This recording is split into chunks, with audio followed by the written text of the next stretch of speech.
బహుజనుల ఐక్యత, బహుజనుల ఐక్యత, బహుజనుల నాయకత్వం, బహుజనుల హక్కుల కొరకు పోరాడుదాం, పోరాడుదాం, బహుజనుల హక్కుల కొరకు పోరాడుదాం, పోరాడుదాం.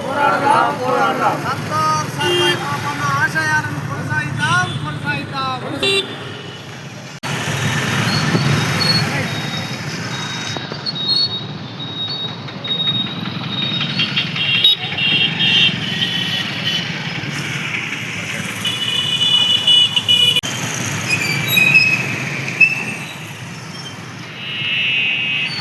సర్వాయి పాపన్న ఆశయాలను, సర్దార్ సర్వాయి పాపన్న ఆశయాలను, సర్దార్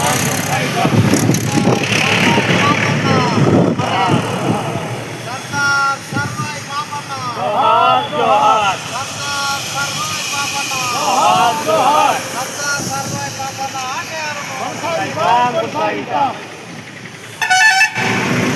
హైదరాబాద్ పట్టణ అంబేద్కర్ చౌరస్తాలో బహుజనుల ఆధ్వర్యంలో సర్దార్ సర్వాయి పాపన్న 376వ జయంతి కార్యక్రమం ఇక్కడ నిర్వహించడం జరుగుతుంది.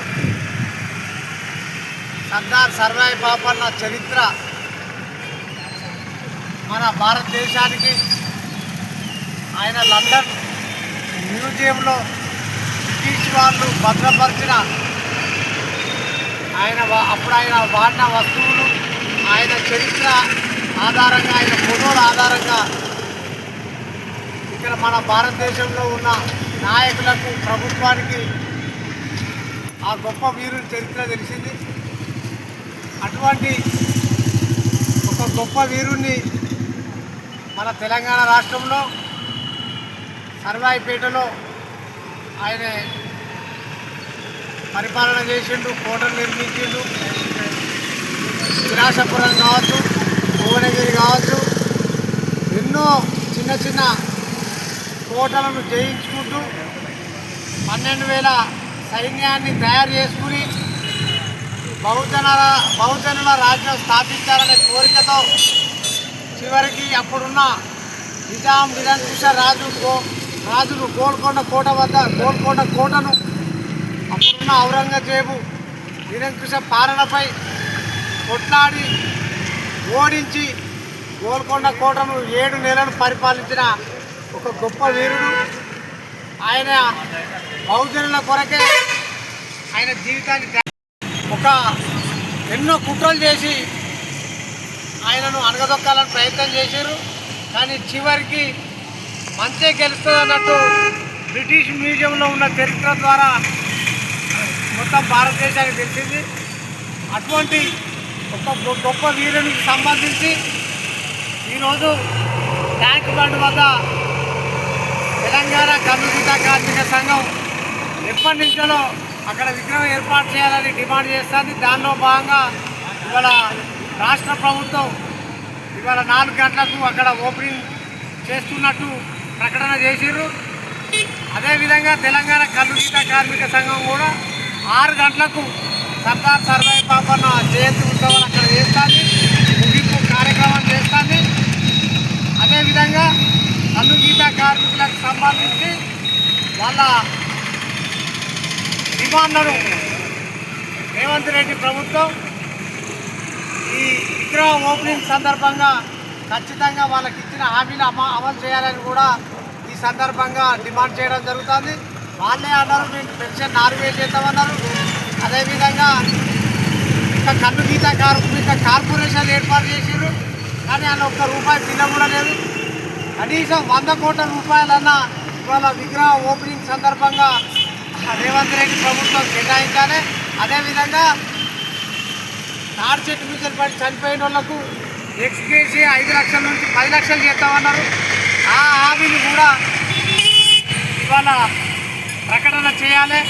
అదేవిధంగా గీతా కార్మికులకు సంబంధించి రాష్ట్రంలో నిరుద్యోగ శాతం బాగా ఎక్కువైతుంది కాబట్టి కాళ్ళెక్కి ఒకవేళ రిటైర్మెంట్ అయితే ఒక 50 ఏళ్ళకో 55 ఏళ్ళకో బెనిఫిట్ ఫండ్ కింద 5 లక్షల రూపాయలు ఇస్తే నిరుద్యోగులు వృత్తి విద్యల వైపు అటు మొగ్గు చూపుతారు.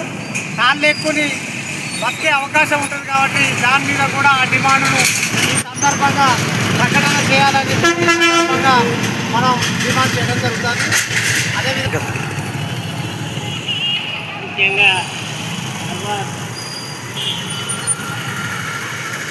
పాపాయన గారి జయంతి ఉత్సవాల్లో నచ్చిన వ్యక్తి పూజలు మరి ఆయనకు జయంతి కార్యక్రమంలో పాల్గొనడం చాలా మన శుభదకరమైన విధానం.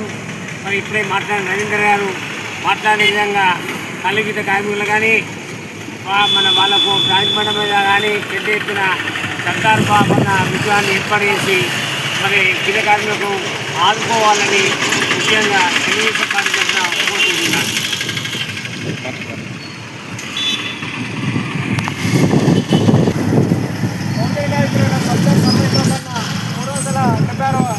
జయంతిని పురస్కరించుకొని ఈరోజు అన్ని అఖిల పక్ష పార్టీ సమావేశంలో కార్యక్రమం నిర్వహించడం జరిగింది. బహుజన ఉద్యమ నాయకుడు ఇప్పుడున్న ప్రస్తుతం జనగామ జిల్లా కిలాషాపూర్లో పుట్టిన నాయకుడు.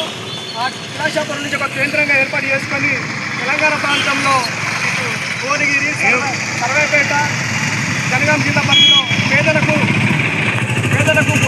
అండగా ఉండి ఎన్నో రకాలుగా ఉద్యమాలను చేసి గోల్కొండ కొండ మీద జెండా ఎగిరేసిన నాయకుడు.